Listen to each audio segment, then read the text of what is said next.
வணக்கம். நம்ம இப்போ கோனிகா மினால்டா 164, 165, 195, 215, 206, 226, 205i, 225i இது எல்லா மாடலுக்கும் பிரிண்டர் டிரைவர் எப்படி இன்ஸ்டால் பண்ணுறதுன்றது நம்ம பார்க்க போகிறோம்.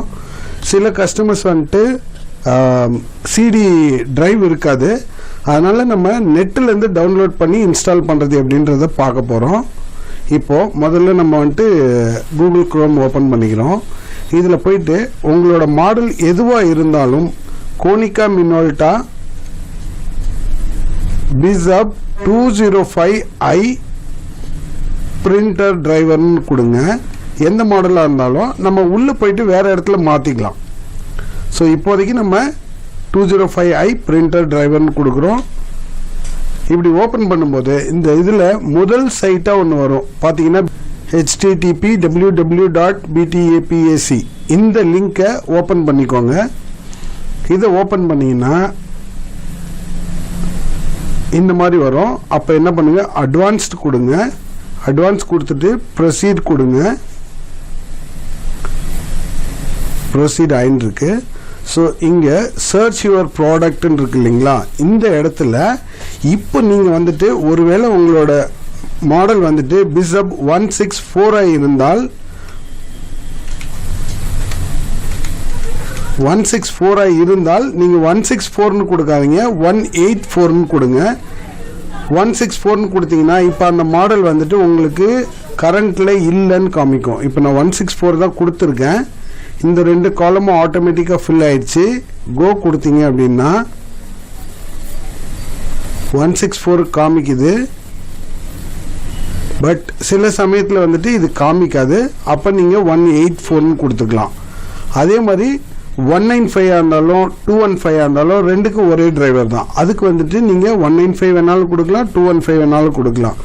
அதே மாதிரி 206, 226 ரெண்டுக்கும் ஒரே டிரைவர் தான். அதுக்கும் நீங்கள் 206ன்னு கொடுத்தாலும் ஓகே, இல்லை 226ன்னு கொடுத்தாலும் ஓகே. இப்போ நம்ம அதே மாதிரி பார்த்தீங்கன்னா 205i, 225i இது ரெண்டுக்கும் ஒரே டிரைவர் தான். இப்போ நம்ம வந்துட்டு 206க்கு நம்ம பார்க்க போகிறோம். இந்த மாதிரி நீங்கள் டைப் பண்ணீங்க அப்படின்னா கீழே வரும். அதை செலக்ட் பண்ணிக்கோங்க, கோ கொடுங்க. கீழே பார்த்தீங்கன்னா இங்கே லாங்குவேஜ் காமிக்கும். இங்கே உங்களோட ஓஎஸ் என்ன அப்படின்றத அது காமிக்கும், ஆட்டோமேட்டிக்காக எடுத்துக்கும். ஒருவேளை தவறாக எடுத்துக்கிட்டால் நீங்கள் இதை சூஸ் பண்ணி செலக்ட் பண்ணிக்கலாம். செலக்ட் பண்ணிவிட்டு கீழே வந்துட்டு பிரிண்டர் டிரைவர் அப்படின்றத கிளிக் பண்ணுங்கள். இதில் ஜிடிஐ டிரைவர்னு இருக்குது பார்த்தீங்களா, ஃபர்ஸ்ட் ஆப்ஷன், அதை வந்துட்டு டவுன்லோட் கொடுங்க. இதை டவுன்லோட் கொடுத்தீங்கன்னா உங்களுக்கு இந்த மாதிரி வரும். இதில் அக்செப்ட் த அக்ரிமெண்ட் கொடுத்துங்க. இந்த ஃபைலில் டவுன்லோட் பண்ணுங்கள். கீழே இருக்கிறது text file, just 9 KB file, அது வேண்டாம். நம்ம மேலே இருக்கிற இந்த ஃபைலில் வந்துட்டு ஜிப் ஃபைலை டவுன்லோட் கொடுத்துட்டோம். இப்போ டவுன்லோட் ஆகுது. இதை வந்துட்டு நம்ம இப்போது ஷோ இன் ஃபோல்டர் கொடுக்குறோம். இங்கே இருக்குது.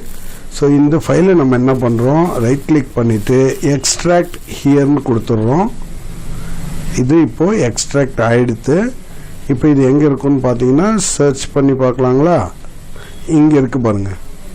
இந்த ஃபைலை ஜஸ்ட் ஓப்பன் பண்ணுங்கள். நம்ம இதெல்லாம் பண்ணிட்டு இருக்கும்போது மிஷின் வந்துட்டு கனெக்ட் ஆகிருக்கணும், ஆனால் வந்துட்டு மிஷின் ஆஃப் கண்டிஷனில் இருக்கணும். இப்போ இதில் பார்த்தீங்கன்னா இன்ஸ்டால் அப்படின்னு இருக்குது பார்த்தீங்களா, அப்ளிகேஷன் ஃபைலு.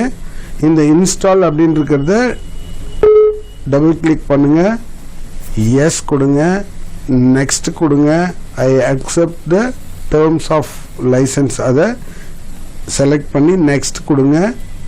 இங்கே மாடல் 206 கரெக்டாக இருக்குது. ஸோ நெக்ஸ்ட் கொடுங்க. இந்த மாதிரி இது இன்ஸ்டால் ஆகும். முழுசாக இன்ஸ்டால் ஆகி முடிஞ்ச பிறகு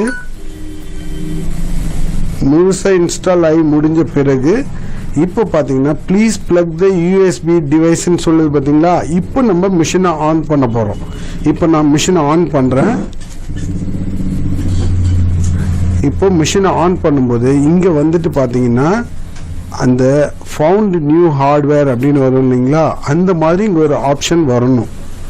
அப்படி வந்துச்சுன்னா உங்கள் சிஸ்டம் எல்லாம் ப்ராப்பராக இருக்குது, ப்ராப்பராக இன்ஸ்டால் ஆகிடும். இப்போ இப்போ பாருங்கள் இது இன்ஸ்டால் ஆகுது. இந்த இது ப்ராப்பராக இன்ஸ்டால் ஆச்சுன்னா இந்த நெக்ஸ்ட்ன்னு இருக்கிறது ஆட்டோமேட்டிக்காக ஃபினிஷிங் மாறிடும்.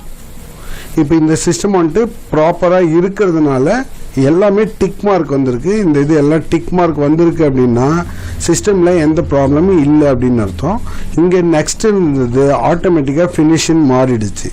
ஸோ இதை ஃபினிஷ் கொடுத்துருங்க, இதை க்ளோஸ் பண்ணிடுங்க, இதையும் க்ளோஸ் பண்ணிடுங்க. இப்போது இன்ஸ்டால் முடிஞ்சிருச்சு. ஸோ ஃபஸ்ட் டைம் மட்டும் இன்ஸ்டால் முடிஞ்ச பிறகு டிவைஸ் அண்ட் பிரிண்டர்ஸ் போங்க. இது எங்கே இருக்கும் அப்படின்னு கேட்டிங்கன்னா ஸ்டார்ட்டில் போனீங்கன்னா டிவைஸ் அண்ட் பிரிண்டர்ஸ், நம்ம பிரிண்டரை ரைட் கிளிக் பண்ணுங்கள். ரைட் கிளிக் பண்ணிவிட்டு பிரிண்டர் ப்ராப்பர்ட்டிஸ் போங்க, ப்ரிஃபரன்ஸ் போங்க. இதில் டிஃபால்ட்டாக பார்த்தீங்கன்னா லெட்டர் அப்படின்றது இருக்கும். நம்ம யூஸ் பண்ணுறது A4 தான் மேக்ஸிமம் யூஸ் பண்ணுவோம். ஸோ ஒரிஜினல் சைஸை A4 செலக்ட் பண்ணுங்கள். அதே மாதிரி பேப்பர் சைஸையும் பார்த்தீங்கன்னா A4ன்னு செலக்ட் பண்ணுங்கள். அப்ளை கொடுத்து ஓகே கொடுங்க. அடுத்ததாக டிவைஸ் ஆப்ஷன் இருக்குது பார்த்தீங்களா, இதுக்கு போனீங்க அப்படின்னா டியூப்ளெக்ஸ் நாட் இன்ஸ்டால்டுன்னு இருக்கும். அதை டபுள் கிளிக் பண்ணுங்கள், இன்ஸ்டால்டுன்னு மாறிடும். அப்ளை கொடுத்து ஓகே கொடுங்க. இது எதுக்காக கொடுத்தோம் அப்படின்னா இந்த ஆப்ஷனை எனேபிள் இன்ஸ்டால்டு கொடுத்தீங்கன்னா தான் உங்களுக்கு வந்துட்டு ஃப்ரண்ட் அண்ட் பேக் பிரிண்ட் கொடுக்க முடியும். ஸோ இப்போது நம்ம பிரிண்டர் இன்ஸ்டால் ஆகிடுச்சு. இப்போது நீங்கள் யூஸ் பண்ணலாம். பிரிண்ட் கொடுக்கலாங்களா? இப்போ ஒரு டெஸ்ட் பிரிண்ட் கொடுக்குறேன். ஸோ இதே நான் பிரிண்ட்டாக கொடுக்குறேன். இங்கே A4 சைஸ் இருக்கணும். எப்போவுமே நீங்கள் பிரிண்ட் கொடுத்தீங்கன்னா பேப்பர் சைஸ் செக் பண்ணிக்கோங்க. செக் பண்ணிவிட்டு பிரிண்ட் கொடுங்க. Physically I can see the print is coming here.